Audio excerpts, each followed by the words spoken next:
Greetings and salutations. Thank you for lending an ear to The Voice of the Times this Tuesday, December 1, 2020. For today's editorial, Flood Summit for a Comprehensive Disaster Response. Will it help? Some are racking their minds to come up with ideas on how the country can better cope with the seasonal disasters wrought on the nation by typhoons and floods. A lawmaker at the House of Representatives has called on the government to conduct a flood summit to discuss a comprehensive disaster response program to prevent a repeat of the recent flooding heaped on communities in Marikina City, Cagayan, and Isabela by Typhoon Ulysses with international name VAMCO.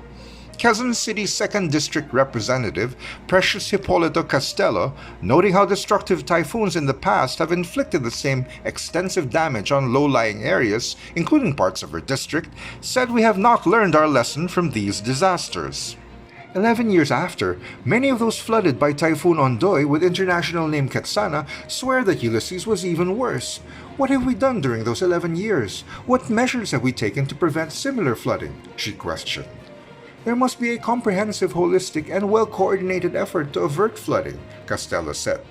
She proposes a flood summit to include the Office of Civil Defense, the National Disaster Risk Reduction and Management Council, or NDRRMC, the Departments of the Interior and Local Government, National Defense, Science and Technology, Public Works and Highways, and Environment and Natural Resources, or DENR, the Metro Manila Development Authority, and the Office of the President.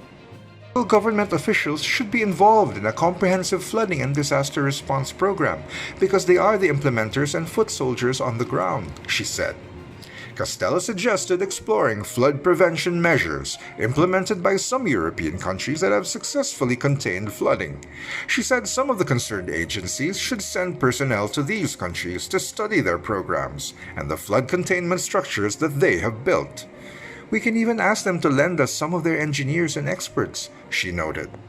From another corner, there is a proposal for the conduct of a probe of the watershed degradation that has evidently abetted the flooding in the heavily affected areas. Unabated quarrying and logging in the Sierra Madre mountain range and other mountainous areas in Luzon have contributed to the disastrous flooding following the onslaught of Typhoon Ulysses, a scientists' group contends.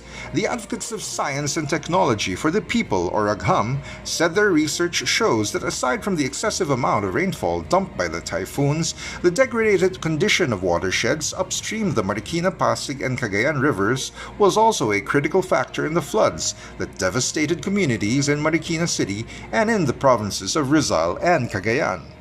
When a watershed is no longer healthy and there are no trees and no vegetation, runoff water can easily travel down from the mountains and toward the rivers and other channels, one AGHAM member explained in an online forum.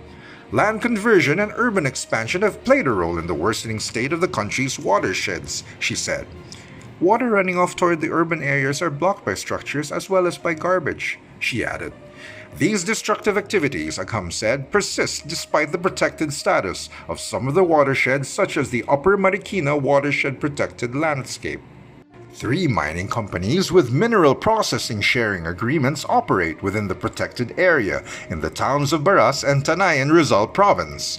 Just outside the protected site, 10 quarries with a combined area of 50 hectares were reported to be operational as of 2019, the group said. In northern Luzon, watersheds in the Cagayan River basin are also threatened by mining and logging. While floods descend frequently on communities near the Cagayan River and its tributaries, deforestation in the Sierra Madre has greatly contributed to the watershed's inability to absorb and hold rainfall dumped by the typhoon.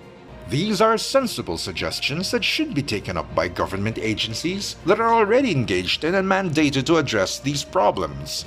Flooding is a natural phenomenon that comes with the geography and location of the Philippine archipelago. Our people have been coping and struggling with typhoons and floods for centuries, so it is not as if we need to reinvent the wheel to surmount this problem. The challenge should logically begin at the level of our DENR and the multi-agency NDRRMC. And that's the editorial for Tuesday, November 1, 2020. For more news and information, get a copy of the Manila Times on print, subscribe to our digital edition, or log on to www.manilatimes.net. Follow us on Twitter, Facebook, and Instagram, and listen to The Voice of the Times.